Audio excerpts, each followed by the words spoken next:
Hello there! H-Flow Refresh is here, guys. NZXT redesigned it a bit. Technically, this is a love child of the H6 Flow and the older H9 Flow in a way, but with extra room to spare. It is a dual chamber case, of course, the fish tank look. It has angled front piece for better airflow and some cool goodies. Yeah, I know what you are thinking. Wait a minute, this is just another O11 case. I mean clone.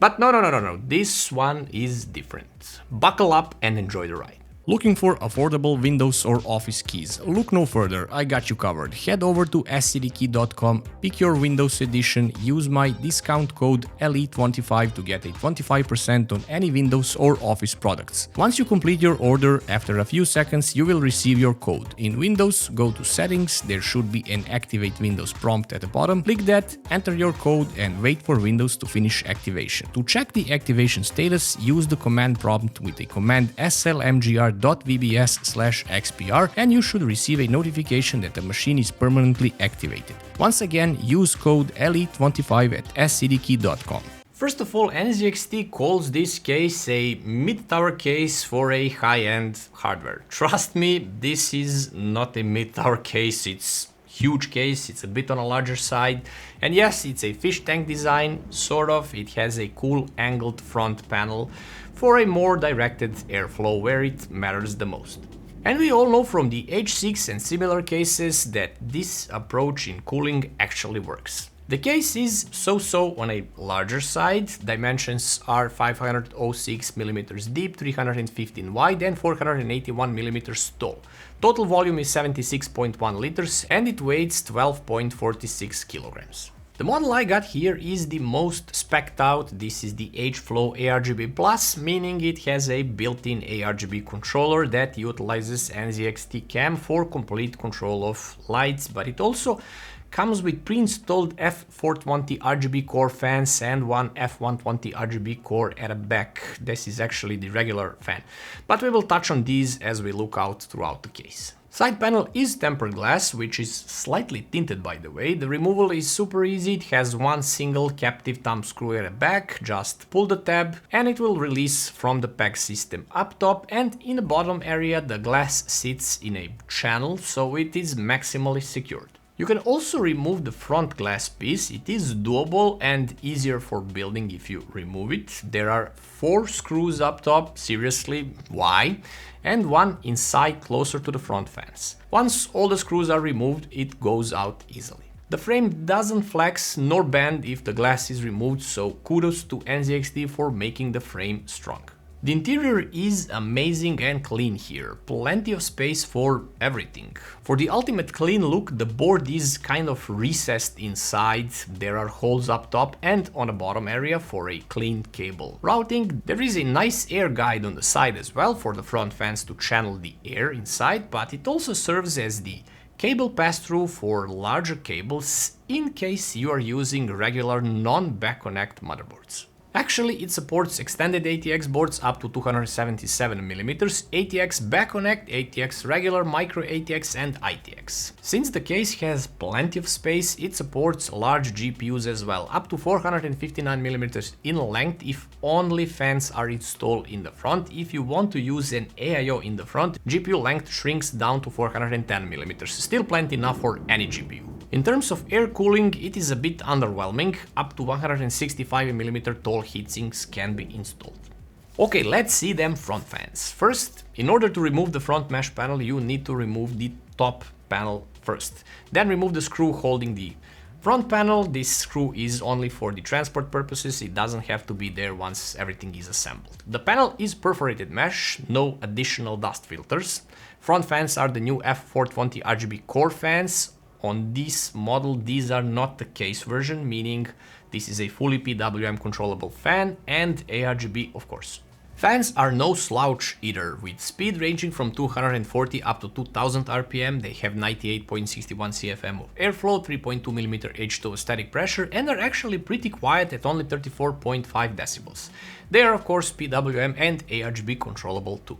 These are 140mm size fans. Actually, this is a single block of 3 fans, meaning the case supports 3 140mm fans in the front, as well as up to 420mm in radiators too.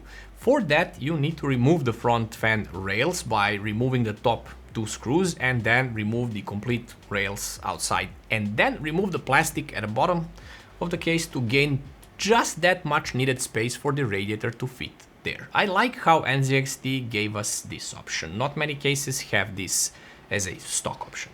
The rear side of the case is a different story. There is a single F120 ARGB fan, specs are on the screen, and this is the only supported size, which is a bummer in my opinion. On the other hand, this fan has awesome rails for movement up or down depending on the radiator and fan thickness you install on the top. So you have clearance of up to 80mm of fan and radiator together up top in case of 360mm radiators and up to 62mm in case of 420mm radiators. Speaking of the top of the case, it supports up to 3 140mm fans and up to 420mm AIOs or radiators, and yes, this is the new Kraken Elite 420, which is awesome by the way.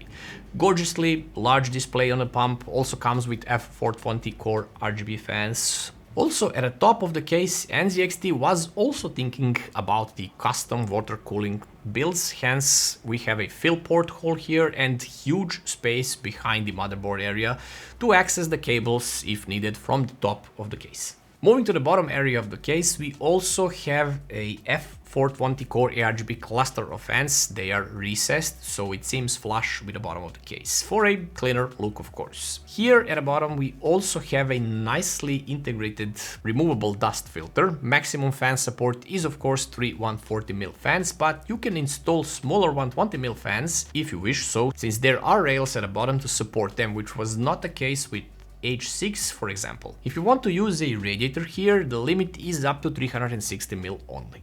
The rear side of the case is okay for a dual chamber case, a lot of zip tie points for cable organization. The PCI brackets have no bars between them, so yeah, you can use any vertical GPU kit if you want to mount the GPU vertically. The back panel removal is super easy, single thumb screw at the back, pull it out and it goes off. It is also perforated for a complete back breathing. It is mainly for the PSU, but they kind of left the whole area ventilated.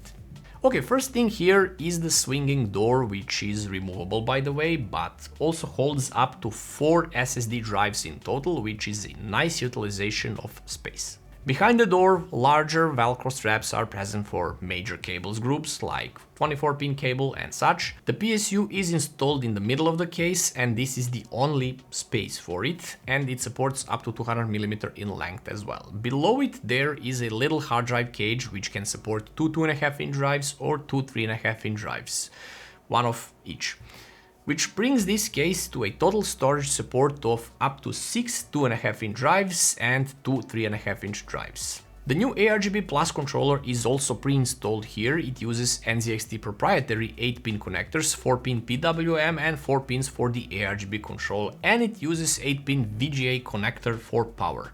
It uses NZXT cam for control of speed and light effects. Every single fan can be individually controlled with predefined light presets, speed curves and similar can be also set. So you have total control of everything. The accessories box contains only zip ties, screws and a small cover in case you are using an ATX board to cover the hole on the angled front shroud. Lastly, here are the cables for the front I/O panel, which is on the front bottom side. It includes one USB-C 3.2 Gen 2x2 port, two USB 3.2 Gen 1 Type A ports, single audio combo jack and an illuminated power button. Okay, that is pretty much all about the case, but what you really want to know and see is how it performs. Considering it has all 140mm fans, things are looking good. NZXT N9 X870E board used here Ryzen 70 7800X3D, cooled with the new Kraken Elite 420 and RTX 4070 Ti for the GPU. I had the more relaxed silent curve set in the NZXT cam and I ran Cinebench R23 fans, didn't even ramp up since it was set to the liquid instead of CPU as the source for the temperature. 69 degrees was the maximum temperature for the CPU. When I set the curve to follow the CPU temperature, it dropped to 67 and pretty much never went above, not even after 15 minutes of testing. While gaming, pretty silent, chilly, lower 50s, and it was idling at 36 degrees most of the time. So I guess the Kraken 420 is a great performer.